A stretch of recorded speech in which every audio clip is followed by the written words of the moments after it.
Ang laro na God of Savior ay kumuha ng maraming ideya at inspirasyon mula sa sikat at tanyag na laro noon na Temrock. Isa sa pinakamalaking bagay na ginaya nito ay ang sistema ng pagrarango. Lahat ng bagay ay nakaayos mula sa pinakamadali hanggang sa pinakamakapangyarihang antas na tinatawag na alamat. May mahigpit na pagkakasunod-sunod ito na nagtatakda ng lakas at antas ng kapangyarihan ng lahat ng bagay sa buong mundo ng laro. Siyempre, ganito rin ang sistema para sa lahat ng uri ng halimaw at kalaban. Pero may ilang uri lamang na nasa pinakamataas na antas at may sariling kategorya, tinatawag silang mga espesyal na kalaban. Sila ay napakabihira at napakalakas kaya't mayroon silang sariling pangalan at titulo. Isa na rito ang napakalaking halimaw na tinatawag na Demonic Dragon. Naglabas ang halimaw ng napakalakas at nakabibinging sigaw na tumagos hanggang sa buto at kaluluwa. Ang layunin nito ay takutin at sirain ang tapang at lakas ng loob ni Kaiser.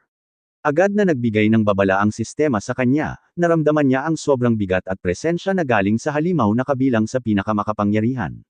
Dahil dito, bumagsak ng malaki ang lahat ng kakayahan niya, bumagal ang kanyang paggalaw, hamina ang lakas ng kanyang pag-atake, at lalo pang hamina ang kanyang panlaban. Nagkayam ng panga at ngipin si Kaiser, naiinis dahil sa ganitong uri ng hamon na inilagay ng mga gumawa ng laro sa mismong yugto ng pagsasanay. Napansin niya ang mabibigat na kadena na nakatali sa katawan ng dragon, ito ang pumipigil sa kanyang buong lakas at kapangyarihan. Kahit na nakatali at nahihigpitin pa rin, alam ni Kaiser na kahit isang simpleng hampas o pagkiskas lamang ng malalaking paa ng halimaw ay sapat na upang mamatay siya agad. Pero sanay na si Kaiser sa mga ganitong sitwasyon noong panahon pa na siya ay nasa pinakamataas na ranggo sa Temrock. Naaalala niya ang maraming laban na tila imposibleng manalo, kung saan ang kamatayan ay laging nasa tabi niya at nasa kamay lamang ng isang maliit na pagkakamali. Para sa taong may galing at kasanayan na katulad niya, mayroon lamang isang desisyon, manalo o mamatay habang sinusubukan. Naging matalas at puno ng matinding focus ang kanyang mga mata. Biglang sumugod ang dragon patungo sa kanya at binato ang malalaki at matatalim na kuko. Mabilis na umiwas si Kaiser, halos dumampi na ang galaw ng kalaban sa kanya habang siya ay lumiliko at umiwas ng matalino. Agad na sumagot at umatake pabalik si Kaiser gamit ang kanyang espada, na nagdulot ng mga kislap at malakas na ingay habang tumatama ito sa matitibay na kaliskis ng halimaw. Sumugod at nagbukas ng bibig ang dragon upang kumagat, pero handa na si Kaiser sa susunod niyang galaw. Gumawa siya ng tumpak at matalas na pagtaga at sinubukang hanapin ang mahinang bahagi o proteksyon ng kalaban. Iniwasan niya ang paglapit ng masyadong malapit habang binabantayan niya ang bawat galaw at paggalaw ng kalamnan at katawan ng dragon. Muli silang nagbanggaan ng malakas, nagkaroon ng maliwanag na kislap at malakas na ingay habang muli siyang nakaiwas sa malakas na atake. Tumalon si Kaiser ng mataas sa ere at inilapat ang lahat ng kanyang lakas at bigat sa isang malakas at mabigat na pagtama pababa. Hindi siya umiwas o pumikit, lubos siyang nakatuon sa laban at sa ritmo ng buhay at kamatayan na nangyayari sa harap niya. Matapos ang dalawang perpektong atake, napagtanto ni Kaiser na ang tanging pinsalang na ibigay niya ay nasa 120 lamang, kahit na ang kabuuang lakas at buhay ng halimaw ay nasa halos 1,000,000. Ngumisi si Kaiser habang pinupunasan ang pawis sa kanyang mukha. Alam niya na ang hirap at bigat ng laban na ito ay katulad ng sinasabi ng lahat ng manlalaro at komunidad, napakahirap at halos imposibleng manalo rito. Sa mga talakayan at pagsasalita sa internet, sinasabi na ito ay kalaban na hindi dapat kayang talunin ng sinumang karaniwang manlalaro. May mga nagsasabi pa nga na ang anyo at itsura nito ay sobrang nakakatakot na hindi na nila kayang tignan pa, lalo na't harapin ito sa laban. Marami ang nagtatalo kung posible ba talagang manalo, dahil kahit ang mga pinakamahusay at pinakamalakas na manlalaro ay nabigo na dito. Karamihan ay akala na ang kaunting pinsalang natatanggap ng halimaw ay para lamang magmukhang totoo at makatotohanan sa laro. Ngunit hindi ito naging dahilan upang tumigil si Kaiser. Biglang nagbago ang pangalan at uri ng kalaban, ito ay naging, The Slothful Demonic Dragon. Dahil dito, nagkaroon ng matinding gulo at gusot sa lahat ng pinagkakaabalahan ng mga manlalaro. Nagsigawan sila, nagtatalo kung mayroong pagkakamali o sira sa sistema, at hindi makapaniwala na may isang tao na talagang nagtatagumpay. Sinubukan nilang alamin kung sino ang taong ito, lalo na't siya ay nagsisimula pa lamang at nasa pinakamababang antas at ranggo sa laro. Biglang bumagsak ang isang makapangyarihang liwanag na kulay asul at tumama ng diretso sa pinakamalakas at pinakamakapangyarihang bahagi ng katawan ng dragon. Sa unang pagkakataon mula noong nagsimula ang laban, sumigaw at nagtamo ng matinding sakit at paghihirap ang halimaw, tunay at totoo ang kanyang pagdurusa. Sa huling malakas na pagsabog at lakas na nagmula sa loob ng katawan nito, tuluyan ang nagwakas ang kapangyarihan at pamumuno ng halimaw. Agad na nagbigay ng kumpirmasyon at babala ang sistema, ang tagumpay na akala ng lahat ay imposible ay nagawa na. Ang tanyag at makapangyarihang kalaban ay tuluyan ng natalo at natapos na ang kanyang panahon. Si Kaiser ay naging ang kauna-unahang tao sa buong kasaysayan ng laro na nagtagumpay at natalo sa ganitong uri ng kalaban sa panahon pa lamang ng pagsasanay. Humawak siya ng mahigpit sa kanyang espada habang humihinga ng malalim at puno ng pagod at may mga bakas ng dugo sa katawan. Hindi pa rin siya lubos na makapaniwala na nagawa niya ito. Tinitigan niya ang lugar kung saan nakatayo ang dragon at sinabing ito ay isang matigas at matatag na kalaban. Sinabi rin sa sarili na ito ang unang pagkakataon na nagawa niya ang ganitong uri ng bagay. Napagtanto rin niya na dahil sa sobrang hirap ng laban na ito, malamang ay hindi rin kayang talunin ito ng iba pang pinakamahusay at pinakamalakas na manlalaro. Sa kabilang banda, maraming manlalaro ang nagagalit at nagrereklamo sa mga gumawa ng laro dahil sa paggawa ng kalaban na tila hindi kayang talunin. Ngumisi lamang si Kaiser habang iniisip ang tungkol sa kanyang mga dating kalaban at kakumpetensya, nagtataka siya kung nasaan na sila at kung ano ang kanilang ginagawa ngayon. Biglang lumabas ang mensahe at gantimpala mula sa sistema, nakuha niya ang titulo na unang nagtagumpay at maraming bagong kakayahan at katangian. Dito na nagsimulang dumami at lumakas ang kanyang mga kakayahan, mula sa pagiging mahusay sa paggamit ng sandata, may kakayahang makita at malaman ang mga bagay na nakatago, hanggang sa pagiging makapangyarihang mandirigma at tunay na bayani. Nakuha rin niya ang isang espesyal na kakayahan matapos matugunan ang mahihirap na kondisyon at pagsubok. At ang pinakamahalaga sa lahat, may nakuha siyang natatanging kakayahan na tinatawag na mata ng katotohanan. Hindi makapaniwala si Kaiser sa kanyang swerte. Karaniwan, ang mga manlalaro ay makakakuha lamang ng isa o dalawang kakayahan pagkatapos ng pagsasanay. Pero ang mga kakayahan ay napakahalagang bahagi ng sistema ng God of Savior, nagbibigay ito ng dagdag na lakas at espesyal na kakayahan sa bawat manlalaro, mula sa pagpapadali ng paggalugad hanggang sa pagpapalakas ng lakas sa pakikipaglaban. Mas mataas ang antas at lakas ng kakayahan kung mas marami at mas magagaling ang mga tagumpay na nagagawa ng isang manlalaro.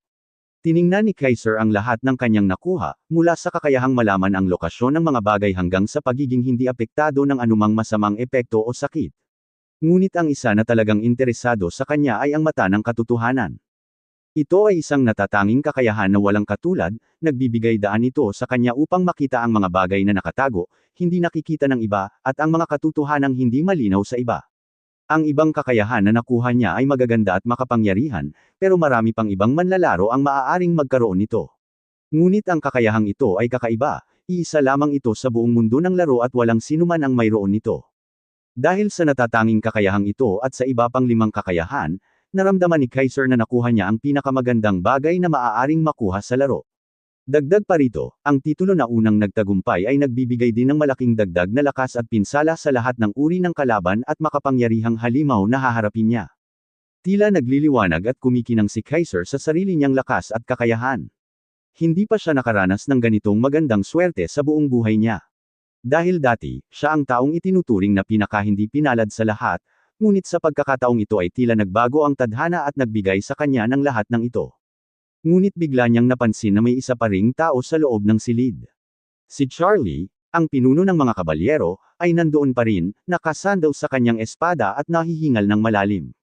Ang kanyang baluti ay sira-sira at may mga malalalim na sugat, at malinaw na labis pa rin siya sa gulat at pagkamangha sa nangyari. Lumapit si Kaiser sa kanya habang naririnig ang tunog ng kanyang mga sapatos sa sahig na puno ng dugo at buhangin. Nagtataka si Kaiser kung ano ang nasa isip ng kabalyero sa sandaling ito.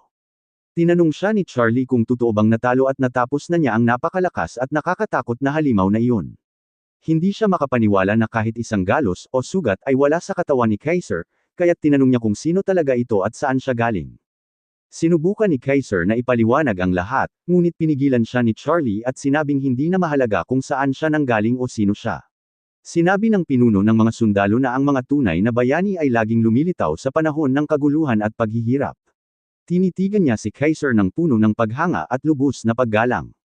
Hindi alam ni Kaiser kung paano tumugon sa labis na pagpapahalaga at paghanga na ibinibigay sa kanya. Naniniwala si Charlie na si Kaiser ang magiging liwanag at pag-asa na magdadala ng pagbabago at kaunlaran sa buong mundo. Dahan-daang lumuhad si Charlie sa harap niya at nag-alok ng kanyang buong serbisyo at katapatan. Lumabas ang mensahe mula sa sistema, nais ni Charlie na mag-alay ng kanyang buong buhay at walang hanggang katapatan kay Kaiser. Kung tatanggapin ito, si Charlie ay magiging opisyal na kasama at tagapaglingkod ni Kaiser, at makakakuha rin ng maraming benepisyo at tulong. Nagulat si Kaiser sa natanggap na gantimpala, ito ay isa sa pinakamahalaga at pinakamagandang bagay na maaaring makuha sa panahon ng pagsasanay. Ngunit may isang kondisyon, si Charlie ay isa lamang karakter at tagapagtatagpo mula sa nakaraan at kasaysayan, kaya't wala siyang kakayahang makilahok sa mga laban o gawain sa kasalukuyan. Naalala ni Kaiser na ang lahat ng ito ay bahagi lamang ng pagpapakita at pagbabalik-tanaw sa mga pangyayari sa nakaraan. Sinabi niya kay Charlie na gawin lamang ang anumang gusto niya, at inakala niyang formalidad lamang ito kaya't tinanggap niya ang pangako at katapatan nito. Opisyal na naitala ito sa sistema at kasaysayan ng laro, ang masamang pangyayari sa Arlen Castle ay binago at naging tagumpay sa alaala ni Charlie. Sinabi rin ng sistema na makakapagpahinga na si Charlie at makakapanatag ang kanyang isip at kaluluwa. Umaasa siya na sa hinaharap ay makakasama niya muli si Kaiser. Inulit ito ni Kaiser sa sarili habang nakatingin sa paligid na nagsisimula ng magliwanag at magbago. Nalaman niya na malapit na siyang ilipat sa isang bagong lugar at kinalalagyan. Ang bilog at daanan ng paglipat ay kumikinang sa kulay asul na matinding liwanag habang dahan-daang inaalis si Kaiser mula sa lugar ng pagsasanay. Tinitigan siya ni Charlie sa huling pagkakataon at tinawag siyang kanyang kapitan. Tinanong niya kung saan ang kanilang susunod na patutunguhan, handa siyang sumunod at samahan siya sa kahit saan. Nag-isip sandali si Kaiser habang unti-unting nawawala ang tanawin sa kanyang paligid. Pupunta tayo sa kung saan tayo kailangan, sagot ni Kaiser habang may tiwala at ngiti sa kanyang mukha. Dahil ito ang mundong puno ng kaguluhan at pagsubok, dagdag pa niya habang umaalingaw-ngaw ang kanyang boses sa paligid. Nabigla at labis na natuwa si Charlie sa sinabi ni Kaiser, ramdam na ramdam niya ang pag-asa at lakas na dulot nito. Habang nagbibilang na ng 5 segundo bago lumipat ang lugar, nagsimulang mawala at maglaho ang buong silid. Mabilis na inabot ni Charlie ang isang kwintas na may makikinang na bato na kulay rosas at inialay ito kay Kaiser. Kapitan, pakiusap tanggapin ito. Kinuha ni Kaiser ang regalo at nagulat sa biglaang pagtanggap ng bagong gamit. Habang bumababa ang bilang sa 2 segundo, nagbigay si Charlie ng huling ngiti ng pasasalamat bago tuluyang nawala. Salamat, Kapitan. Pakisilayan mo ang pagliligtas sa lahat. Tapos ng paglipat at biglang hinayla si Kaiser patungo sa kabilang panig. Nang magmulat siya ng mata, nasa loob na siya ng isang malaki at marangal na bulwagan na tila gawa sa liwanag at ginto. Maligayang pagdating sa kapitulo ng mga Diyos, anunsyo ng sistema. Dito mo mapipili ang iyong tagapagtanggol at itatakda ang iyong kinabukasan. Nakatayo si Kaiser sa harap ng isang napakalaking haligi na kumikinang ng impormasyon at kaalaman. Handa na siyang harapin ang susunod na hakbang sa kanyang paglalakbay, habang naghihintay sa kanya ang mga pagpapala at lakas na galing sa mga Diyos.